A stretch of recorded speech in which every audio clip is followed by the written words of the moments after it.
Bonjour, bienvenue sur ma chaîne YouTube Astro Tarotina, une chaîne où nous allons parler d'astrologie, de tarot et de beaucoup d'autres sujets qui me tiennent à cœur et que je l'espère vous tiennent à cœur aussi. Aujourd'hui, nous allons parler de correspondance, d'affinité dans les zodiaques, aussi de polarité. Nous allons parler des relations, voilà, à travers les éléments, les 4 éléments, le feu, l'air, la terre et l'eau. J'ai déjà publié plutôt des vidéos sur ces 4 éléments. Aujourd'hui, nous allons les regarder, les analyser un peu sous l'angle de la relation, de l'amour. Voilà, ces mots qui est un peu galvaudé, mais voilà, qui veut dire beaucoup de choses. Donc, nous pouvons voir que chaque signe, chaque élément porte une façon, effectivement, de rentrer dans la relation, d'aimer, et que, effectivement, les cercles des 12 signes sont comme des miroirs, des nuances infinies du désir humain, désir d'être vu, désir d'être tenu, compris, désir même d'évoluer avec l'autre. Alors, il y a des amours qui sont solaires, qui sont conquérantes, comme le feu. Il y a des amours qui sont plutôt mystérieuses, lunaires, et aussi silencieuses, comme l'eau. Il y a des amours qui s'expriment en paroles et en idées, donc on pense à l'air. Et puis, il y a des amours qui se bâtissent, pierre après pierre, comme effectivement, on pourrait dire la terre. Mais au-delà de ces éléments, pardon, chaque signe porte aussi une polarité fondamentale, c'est-à-dire masculin-féminin, yin-yang, on peut dire aussi centrifuge ou centripète. Alors, ça n'a rien à voir avec les genres, on parle ici vraiment d'attitude cosmique, c'est-à-dire il y a des signes qui émanent, qui projettent, qui créent, et d'autres qui émettent, et d'autres effectivement qui plutôt accueillent, contiennent et fécondent. Donc l'amour, je dirais la relation à l'autre ou avec l'autre, peut-être aussi avec une partie de soi-même, pourquoi pas, née de cette alchimie complexe entre les polarités, entre les correspondances, entre les affinités, où effectivement il y en a certains qui émettent et d'autres qui reçoivent, et c'est vraiment cette alchimie magique que j'ai envie de dire parfois même incompréhensible, mais en réalité qu'on peut toujours essayer de décrire, qui donne des relations qui sont parfois fluides et d'autres plutôt intenses, disons ça comme ça. Donc l'astrologie nous permet de voir ces zones qui sont parfois des zones de confort pour certains éléments et signes, et d'autres fois des zones de transformation, d'accord? Et on voit bien que quand deux êtres se rencontrent, ce n'est pas qu'une rencontre de regard ou de corps, ce sont vraiment leurs éléments qui cherchent la fusion, ou alors leur polarité qui s'ajuste, et leur archétype intérieur. Vous allez voir, je propose un archétype par signe. Essaie de dialoguer, soit avec les paroles, soit avec les gestes, soit par les silences aussi. Et on verra bien, c'est là un peu plus dans les détails de chaque élément. On verra bien comment il y a des relations qui sont vraiment sereines et tranquilles, et d'autres qui sont un peu plus basées sur la friction et la transmutation. Mais toujours, l'objectif, c'est l'évolution. Voilà. Et donc, nous essayons de comprendre comment chaque élément, comment chaque signe, comment chaque polarité nous invite à découvrir une des facettes des infinies nuances, on peut dire, de l'art d'aimer, de l'art d'être en relation avec quelqu'un d'autre. Aujourd'hui, nous le ferons à travers les signes d'eau et de terre. Il y a déjà des vidéos qui sont postées sur les signes de feu, bien sûr, et d'air.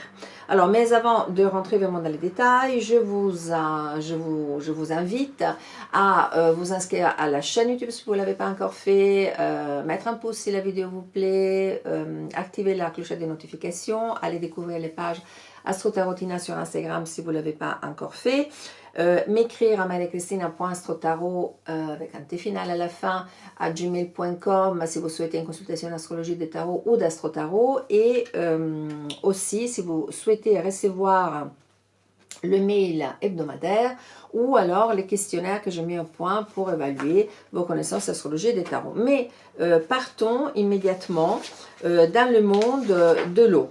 Hein. Donc l'eau, c'est aimer les profondeurs, c'est la mémoire, c'est les mystères, c'est la première matrice du vivant, bien sûr. Donc l'eau ne cherche pas à dominer, ne cherche pas forcément à comprendre. L'eau cherche à ressentir, à fusionner. Là, on est dans le monde de la fusion et aussi à guérir.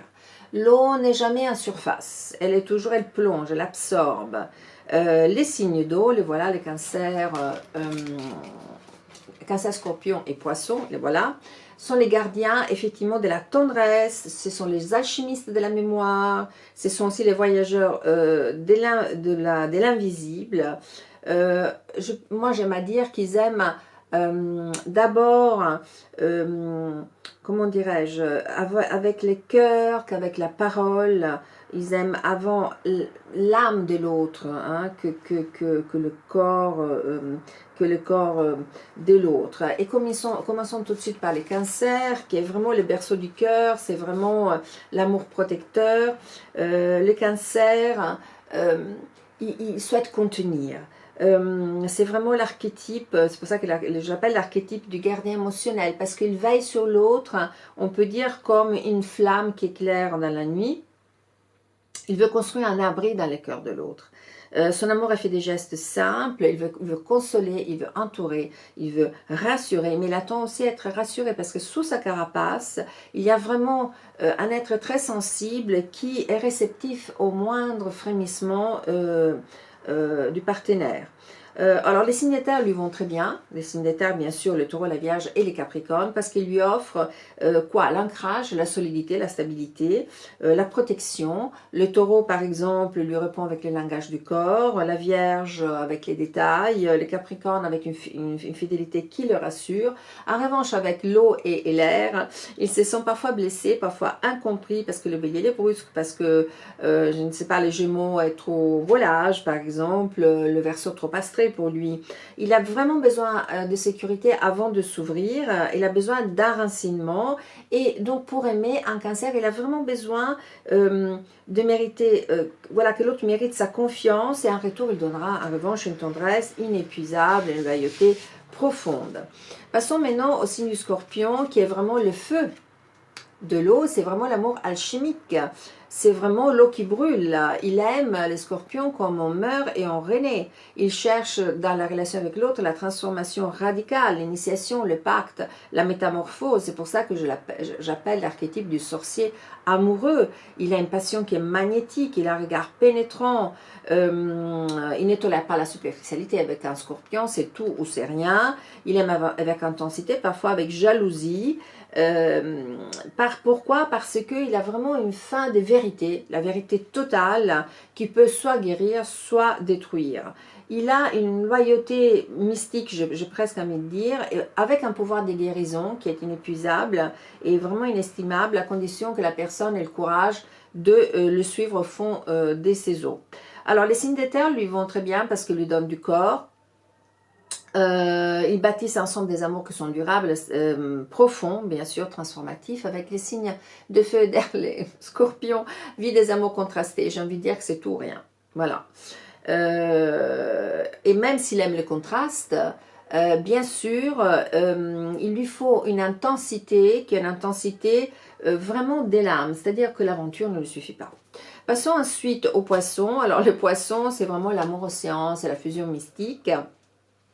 Les poissons n'aiment pas une personne, les poissons aiment l'amour. Voilà, l'amour en tant que tel. C'est pour ça que j'appelle l'archétype, pour les représenter, du mystique amoureux. Il donne sans attendre, il pardonne sans compter. Pour lui, l'amour, c'est l'immensité, c'est la dissolution de l'unité. Il n'y a pas de frontières, il n'y a pas de limites, même trop parfois. Il cherche des âmes avec qui communier, d'accord? Il n'aime pas débattre. Alors, les signes de terre, bien sûr, lui conviennent tout à fait parce qu'il l'incarne. La terre accueille l'eau, le rassure aussi, le structure. Donc, ça donne des couples alchimiques, vraiment une espèce de art d'aimer dans le réel. Le feu et l'eau, les poissons, il peut s'évaporer ou il peut se consommer. C'est-à-dire qu'il doit apprendre à poser des limites, aussi bien avec le feu, par exemple, pour ne pas être évaporé, ou même avec l'air, pour ne pas se perdre. Aimer un poisson, ça veut dire être aimé par un océan de douceur et certainement sans rationaliser. Alors, l'eau, on a bien compris qu'elle est en accord avec la terre.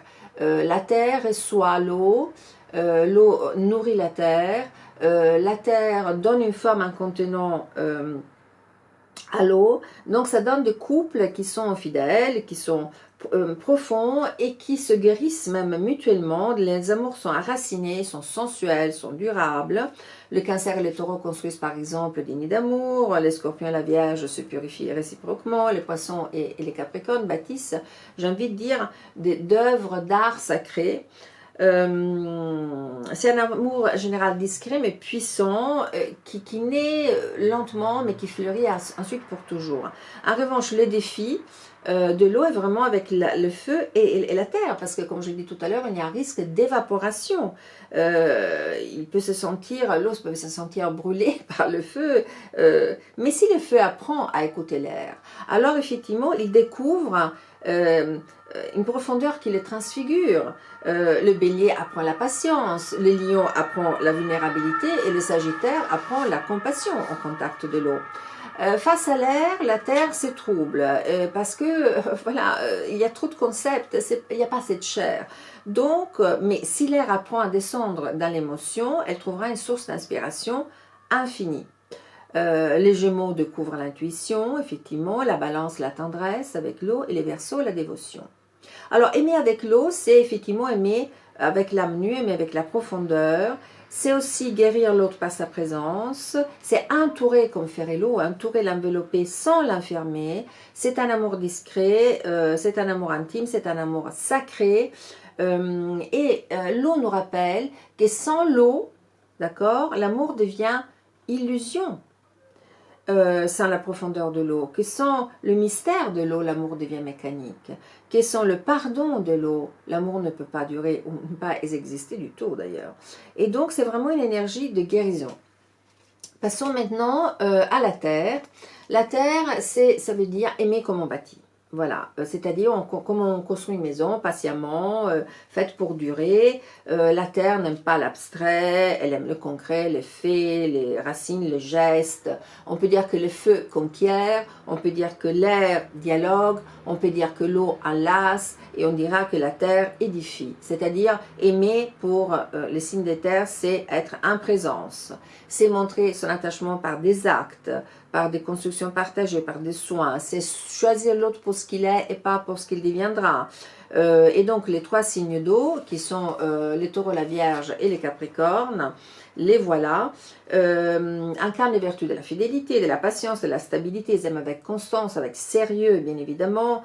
Il faut que ce soit quelque chose de solide, de fiable, de vrai. Moi, je les compare à une forêt enracinée. Mais commençons tout de suite par les taureaux. Les taureaux, c'est la sensualité stable, c'est l'amour incarné, il aime avec son corps entier. En fait, c'est les signes du plaisir, du toucher, de la fidélité sensorielle, j'ai envie de dire. Il est tactile, le taureau, il a besoin de toucher.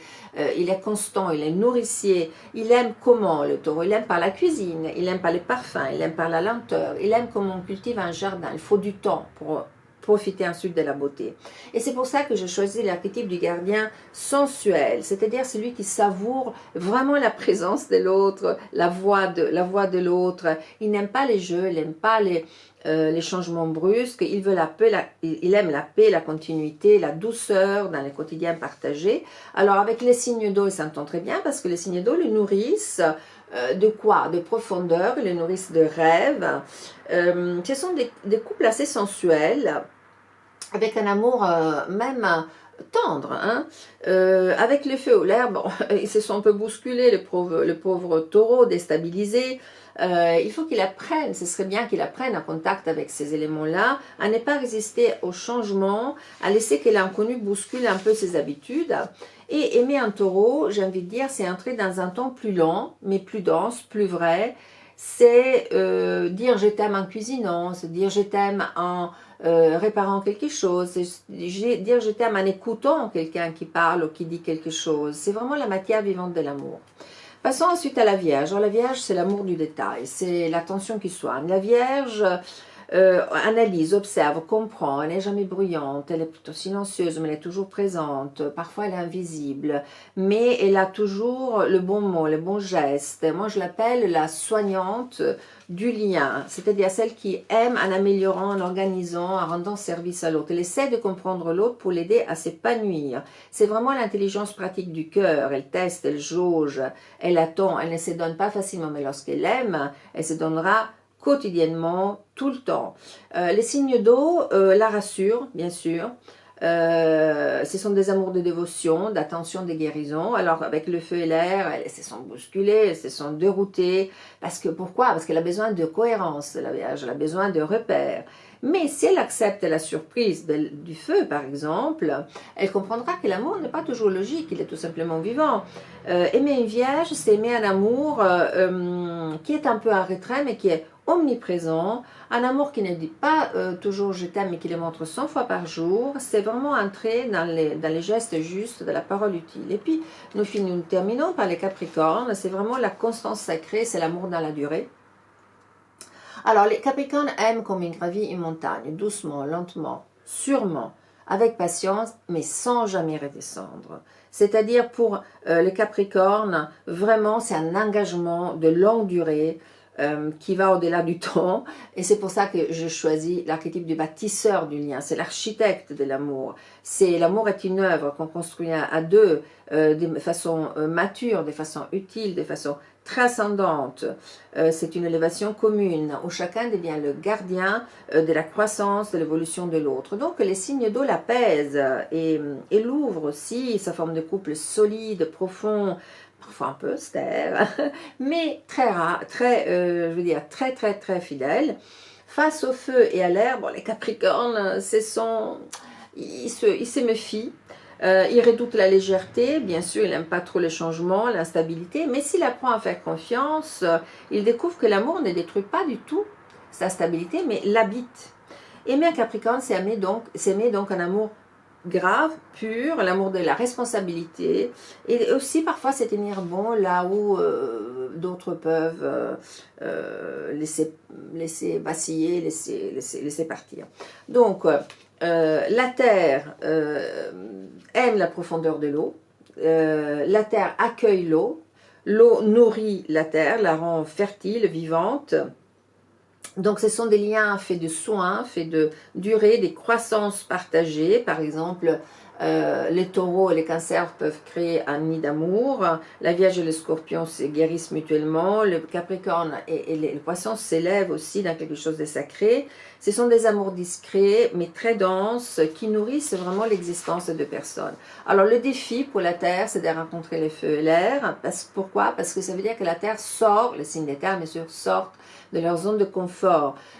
Face au feu, la terre peut brûler, d'accord? Si elle ne s'ouvre pas à l'aventure. Et si elle résiste aussi, elle s'assèche. En revanche, si elle s'ouvre, elle peut devenir la terre un volcan fertile. Face à l'air, elle peut se sentir dépassée. Mais si elle accepte la légèreté de l'air, elle découvre quoi? Le renouvellement, le changement, même l'inspiration. Alors, aimer avec la terre. Aimer avec la terre, ça veut dire aimer sans bruit, mais avec force, avec une solidité joyeuse. Dans l'action quotidienne, dans une fidélité qui est active. C'est aimer comme on plante un arbre. C'est-à-dire, on plante, on l'observe, il grandit, il nous abrite, et ensuite il fait des fruits. Donc l'autre, c'est un compagnon de route, c'est un jardinier du réel, j'ai envie de dire. Et pour terminer, je vous suggère une pratique vraiment très simple, c'est-à-dire prenez votre jeu de cartes, ensuite vous posez la question et vous préparez à tirer une carte. Vous posez la question, que m'enseigne cette carte sur l'amour aujourd'hui? Vous tirez votre carte et ensuite vous l'observez, vous rentrez dans la méditation, à visualisation. J'ai effectivement publié une vidéo sur ces pratiques-là. Et vous restez vraiment pour sentir, sans aucun jugement, vous accueillez ce qui vient, l'émotion de l'eau, la solidité, les côtés concrets de la terre. Et je vous laisse, je termine par une phrase du maître Ivanov qui dit « Un jour, quelqu'un m'a demandé « Comment fait-on pour devenir infatigable ?» Je lui ai répondu « Je vais volontiers te révéler un secret, mais seras-tu capable de le réaliser ?» Le secret réside dans le fait de ressentir de l'amour pour chaque action qu'on accomplit. C'est l'amour en effet qui réveille toutes les potentialités de l'être humain. Et sur ça, je vous laisse. Je vous remercie, merci d'avoir passé ce temps avec moi parce que comme je dis toujours, la santé comme les temps, ce sont nos biens les plus précieux. Donc, merci. Dernière recommandation, inscrivez-vous à la chaîne si vous ne l'avez pas fait. Activez la clochette des notifications. Mettez un pouce si ça vous a plu. Allez chercher les pages Instagram où je parle d'astrologie et de tarot. Ou alors écrivez-moi marichristineastrotarot@gmail.com pour demander une consultation d'astrologie des tarots ou d'astrotarot, pour recevoir la newsletter hebdomadaire ou alors les questionnaires pour évaluer vos connaissances d'astrologie et des tarots. Merci et à la prochaine.